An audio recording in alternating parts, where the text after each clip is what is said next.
Hello my dear students of class 11।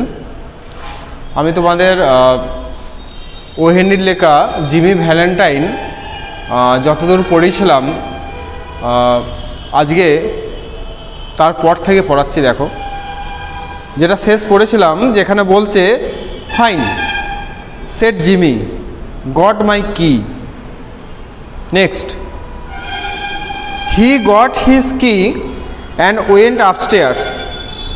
তাহলে সে তার চাবিগুলোকে, তার ঘরের চাবিগুলোকে ঘরে ঢোকার জন্য, মানে জেল থেকে ছাড়ার পর তার নিজস্ব ঘরে ঢোকার জন্য সে তার চাবিগুলোকে নিল। অ্যান্ড ওয়েন্ট আপস্টেয়ার্স মানে এবং সিঁড়ি দিয়ে ওপরে চলে গেছিল। Unlocking the door of a room at the rear, এবং পিছনের দিকে যে রুমের দরজার যে পেছনের দিকে, সেটা সে দরজার পেছনের দিকটা সে কী করলো, চাবিটা খুললো এবং আনলক করলো, দিয়ে তারপর সে ঘরের মধ্যে ঢুকলো। Everything was just as she had left ইট। যখন জেলে যাওয়ার আগে তার ঘরেতে যেরকম বিভিন্ন জিনিসগুলো, আর্টিকেলসগুলো যেমন ডেকোরেশনে ছিল, যেরকম অবস্থায় ছিল, এখনও কিন্তু সেরকম অবস্থায় একদম সে দেখতে পেয়েছিল। মানে যেরকম সে জেলে যাওয়ার আগে যেরকম অবস্থায় সে রেখে গিয়েছিল, এখনও সেরকম অবস্থায় আছে সমস্ত জিনিস, প্রত্যেকটা আর্টিকেল। আর একটা জিনিস সবথেকে important, there on the floor was still Ben Price collar button that had been torn from that eminent detective shirt band when they had overpower Jimmy to arrest him. তাহলে সেই মেঝেতে এখনও পড়ে আছে সেই বেন প্রাইসের কলার বাটনটা, মানে সেই কলারের যে বোতাম।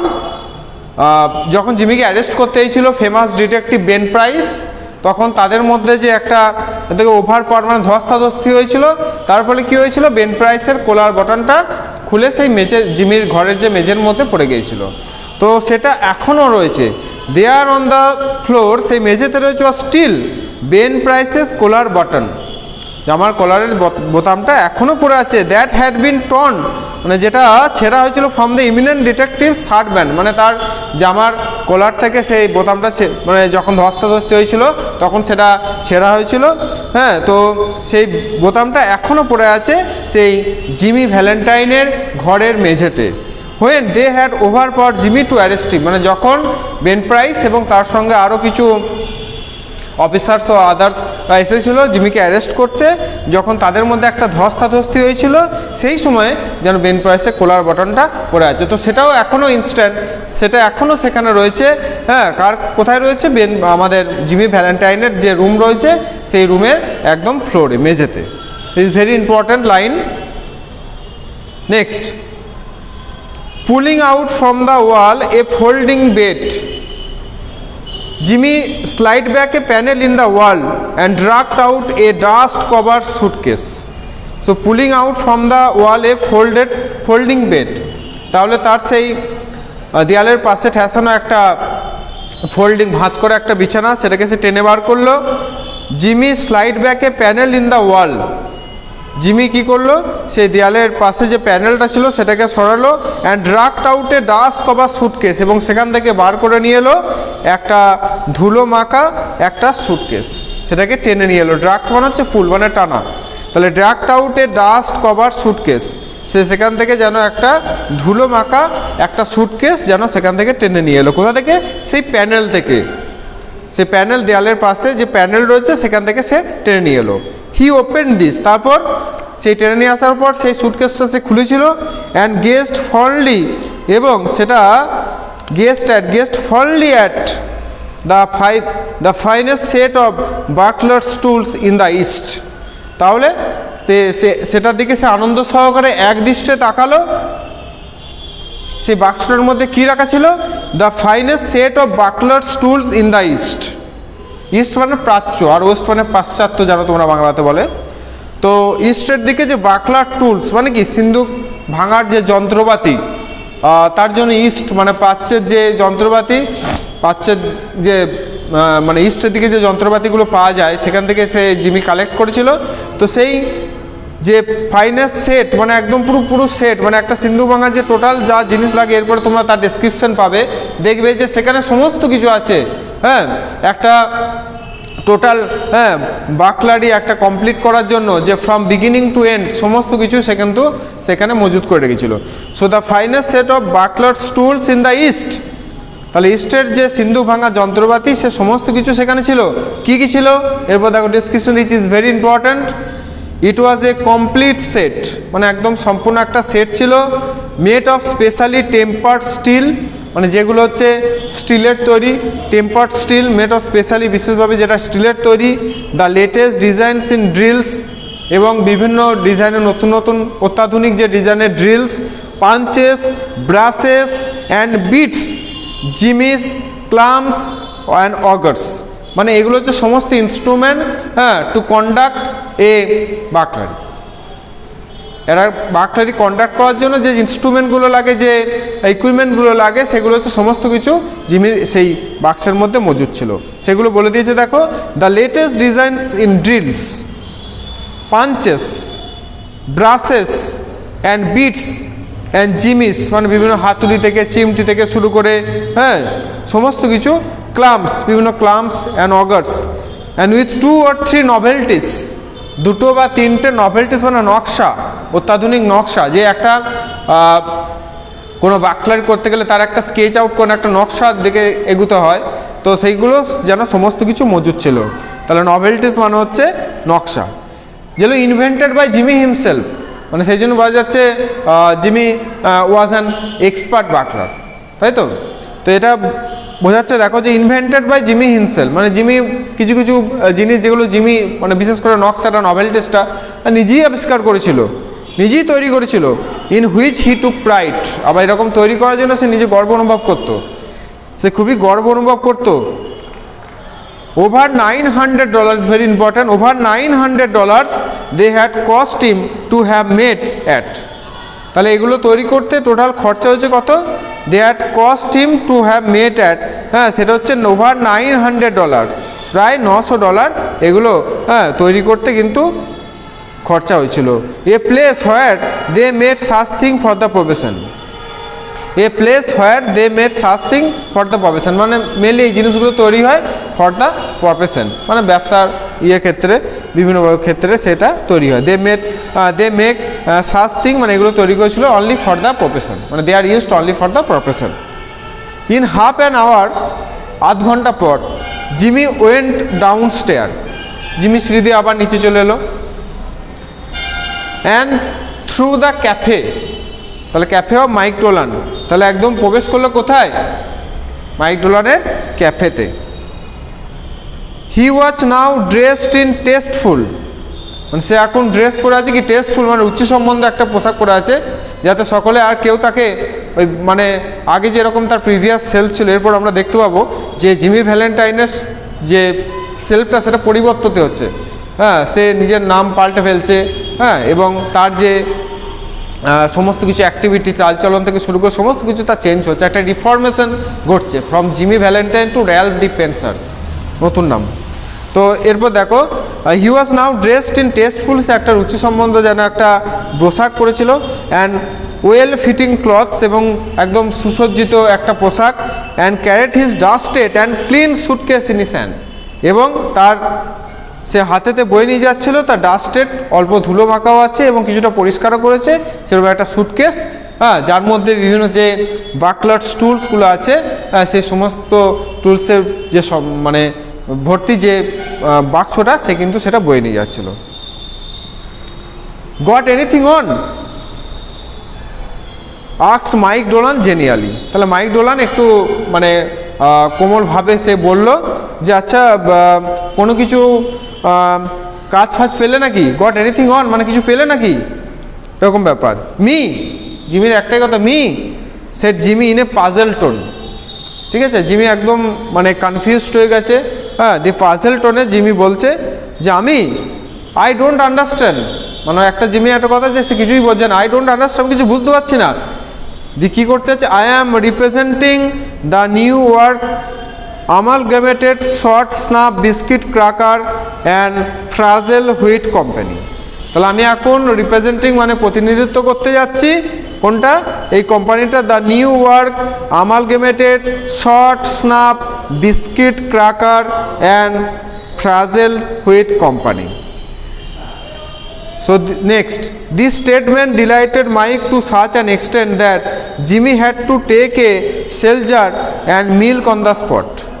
তাহলে এই স্টেটমেন্ট, এই যে মন্তব্য, সেটা জিমিকে খুবই আনন্দ দিয়েছিল। To such an extent that Jimmy had to take a seltzer and milk on the spot, মানে জিমিকে গ্রহণ করতে হতো কি seltzer and milk, seltzer এবং মিল্ক অন দ্য স্পট, একদম স্পটেতে সেটাকে জিমিকে কিন্তু সেটা গ্রহণ করতে হতো। কিন্তু হি never touch hard drinks. Hard drinks actually indicates wine. Hard drinks মানে হচ্ছে ওয়াইন।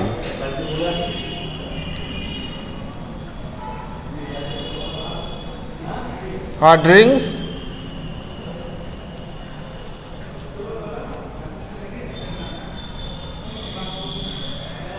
ড্রিঙ্কস মানে হচ্ছে wine.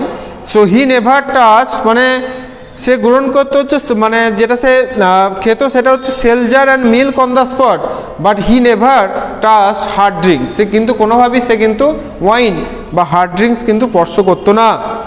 Next, a week after the release of Valentine. So ভ্যালেন্টাইনের মানে তার জেল থেকে ছাড়ার এক সপ্তাহ পর 9762 ইজ ভেরি ইম্পর্ট্যান্ট। জিমির কয়েদি নাম্বার হচ্ছে 9762। 9762 there was a neat job of safe burglary done in Richmond, Indiana. So তারপরে একটা ঘটনা ঘটলো, there was a neat job of safe burglary, মানে সিন্দুক চুরি বা সিন্দুক ভাঙার একটা গল্প ঘটেছিল কোথায়, রিচমন্ডে, ইন্ডিয়ানাতে। With no clue to the author, মানে যেটা অথরের কাছে তার কোনো চিহ্ন বা কোনো ক্লুই নেই। A scant $800 was all that was secured. তাহলে যেখান থেকে $800 মানে যেখানে চুরি গিয়েছিল কত, মানে দ্যাট ওয়াজ সিকিউরড ছিল যেটা, সেটা হচ্ছে $800। তাহলে $800, হ্যাঁ, যেখানে হচ্ছে that was all was secured, সমস্ত ঠিকঠাক। And 2 weeks after that a patented improve, এবং 2 সপ্তাহ পর that a patented improve burglars proof safe in Logansport was open like a cheese to the tune of $1500। তাহলে যেটা বাকলার্স প্রুফ, যেটা safe, যেটা লগেনস্পোর্ট হচ্ছে একটা জায়গা, ওয়াজ ওপেন মানে সেখানে বাকলারিটা এমন করা হচ্ছে, এমনভাবে খোলা হয়েছে যেটা মনে হচ্ছে লাইক এ চিজ, কেউ যেন পনির কেটেছে, মানে সেখানে মানে এমনভাবে বাকলারিটা কন্ডাক্ট করা হয়েছে, এমনভাবে সেই তালাটাকে ভাঙা হয়েছে যেটা মনে হচ্ছে cheese to the tune of $1500। $1500 সেখান থেকে কিন্তু এমনভাবে করা, মানে চুরি করা হয়েছে সেটা যেন হচ্ছে কেউ পনির কেটেছে। And currency, securities and silver untouched, কিন্তু সিলভার কারেন্সি এগুলো কিন্তু আনটাচ, এগুলোকে স্পর্শই করা হয়নি। That began to interest the রোগ ক্যাচার্স। তাহলে এটা হচ্ছে একটা রোগ ক্যাচার্স যারা, হ্যাঁ, তাদেরকে কিন্তু এটা খুব ভালোভাবেই ইন্টারেস্ট যোগায়, মানে তারা এখান থেকে কিন্তু ইন্টারেস্ট পায়, মানে খুবই আগ্রহ পায়। Then an old fashion bank safe in Jefferson City. তারপরে একটা ওল্ড ফ্যাশন, হ্যাঁ, ব্যাংকের একটা সেফ, কোথায় সেটা, প্লেসগুলো মনে রাখবে, প্লেসগুলো হচ্ছে খুবই ডিফিকাল্ট নাম, এগুলো কিন্তু আসবে শর্ট কোশ্চেন হিসাবে, তো এগুলো ভালোভাবে কিন্তু মনে রাখতে হবে, যেমন লগেনস্পোর্ট, জেফারসন সিটি। তো then an old fashion bank safe, একটা ব্যাংকের একটা সেফ জেফারসন সিটিতে বিকেম অ্যাক্টিভ, সে অ্যাক্টিভ ছিল, একদম সক্রিয়। And 3 out of his crater and eruption of bank notes amounting to $5000। সেখান থেকে যে ব্যাঙ্ক নোটটা যেটা এরাপশন করা হচ্ছে সেটা কত, সেটা হচ্ছে $5000। তো এগুলো মনে রাখতে হবে যে বিভিন্ন যে নাম মানে অ্যামাউন্টগুলো বলা হচ্ছে, একটা $800, তারপর হচ্ছে এখানে বললো $5000, এগুলো কিন্তু ভালোভাবে মনে রাখতে হবে। The losses were now high enough to bring the matter up into Ben Price's class of work. তাহলে the losses were now high enough, মানে লুজেসগুলো এত হাই আপ ছিল যেটা to bring the matter up into Ben প্রাইসের class of work, মানে Ben প্রাইসকে ভাবিয়ে তুললো যে এত স্ক্যাম হচ্ছে বা এত কিছু অ্যামাউন্ট চুরি হচ্ছে, হ্যাঁ, সিন্দুক ভাঙার মাধ্যমে, মানে বাকলারি এত বেড়ে গেছে, সেটা নিয়ে বেন প্রাইসের যেন একটা class of work. By comparing notes, সেই নোটগুলো কম্পেয়ারিং করে, তুলনা করে, a remarkable similarity in the method of burglaries were noticed, মানে সেখানে যেন একটা সিমিলারিটি, একটা স্মরণীয়, মানে একটা স্মরণীয়যোগ্য একটা সিমিলারিটি যেন খুঁজে পাওয়া গেছিলো in the methods of the burglaries were notice, মানে কীভাবে বার্গলারিটা কন্ডাক্ট করা হয় সেটাও যেন নোটিস করা হয়েছিল। Ben Price investigated the scenes of the robberies, Ben Price যেন তদন্ত করেছিল কোনটা, the scenes of the robberies, যারা রবারি করছে তাদের যে সিনসগুলো সেগুলো ভালোভাবে সে কিন্তু ইনভেস্টিগেট করেছিল। ওয়াজ হার্ড টু রিমার্ক, তারপরে সে যেন সেই মন্তব্যটা করেছিল, কি মন্তব্য, this very important, that is dandy Jimmy Valentine's autograph. তাহলে এরপর সে অটোগ্রাফটা দেখে সে একদম চিনতে পেরেছে, বলছে এটা হচ্ছে ড্যান্ডি জিমি ভ্যালেন্টাইনের স্বাক্ষর। হি হ্যাজ রিজিউম বিজনেস, সে আবার তার ব্যবসা শুরু করেছে। লুক অ্যাট দ্যাট কম্বিনেশন, মানে তার কম্বিনেশনটা দেখো, যেটা হচ্ছে নব জাট, মানে তার হাতলটাকে কীভাবে সে ভেঙেছে। Out as easy as pulling up a radish in wet weather, মানে এখানে নব জাগটা কার সঙ্গে তুলনা করলো, যে হাতলটাকে বা তালাটাকে যেরকম ভেঙেছে সেটা মনে হচ্ছে যে ওয়েট ওয়েদারের, মানে ভিজে আবহাওয়ায়, হ্যাঁ, বা সিক্ত আবহাওয়ায় যেমন খুব তাড়াতাড়ি মূল্য তোলা হয় সেরকমভাবেই সে যেন নব জাগটাকে ভেঙেছে। He has got the only clamps that can do it, মানে সে শুধুমাত্র সেই ক্লাম্পটাই পেয়েছে, হ্যাঁ, যেটা দিয়ে সে কিন্তু এটা করতে পারে। অ্যান্ড লুক হাউ ক্লিন দো স্টাম্বেলার্স ওয়ার, এবং দেখো হাউ ক্লিন দো স্টাম্বেলার, মানে তালাগুলো কত সুন্দরভাবে ভেঙেছে। ওয়ার পাঞ্চড আউট, মানে কত সুন্দরভাবে সেগুলোকে পাঞ্চড আউট করা হচ্ছে, কীভাবে সেগুলোকে ভাঙা হয়েছে খুব মানে নিট অ্যান্ড ক্লিনভাবে। Jimmy never has to drill but one hole, জিমিকে কিন্তু কোনো সময় ড্রিলিং করতে হয় না, কোনো একটা বার্গলারি কন্ডাক্ট করতে গেলে শুধুমাত্র একটা হোল, মানে একটা গর্ত কিন্তু করতে হয়, বাকি হ্যাঁ কিছু করতে হয় না। Yes I guess I want mister Valentine, তখন আমাদের ফেমাস ডিটেকটিভ বেন প্রাইস বুঝতে পারলো যে হ্যাঁ আমি বুঝতে পারছি, আমার কিন্তু এখন চাই মিস্টার ভ্যালেন্টাইনকে, আমি বুঝতে পেরেছি আমার এখন ভ্যালেন্টাইনকে চাই। He will do his bit next time without any short time or clemency foolishness, তাহলে he will do his bit next time, মানে সে তার পরবর্তী কাজটা, হ্যাঁ, উইদাউট এনি শর্ট, মানে পরবর্তীকালে যখন তাকে ধরা হবে, তার পানিশমেন্ট হবে, যখন তাকে জেলে দেওয়া হবে, কিন্তু কোনো অল্প সময়ের জন্য তাকে ছাড়াও হবে না, অথবা ক্লেমেন্সি ফুলিশনেস, অথবা বোকার মতো তাকে গভর্নরের ক্ষমা হওয়ার সেই সুযোগটাও তাকে দেওয়া হবে না। ঠিক আছে, তো আজকে এই পর্যন্তই, থ্যাংক ইউ।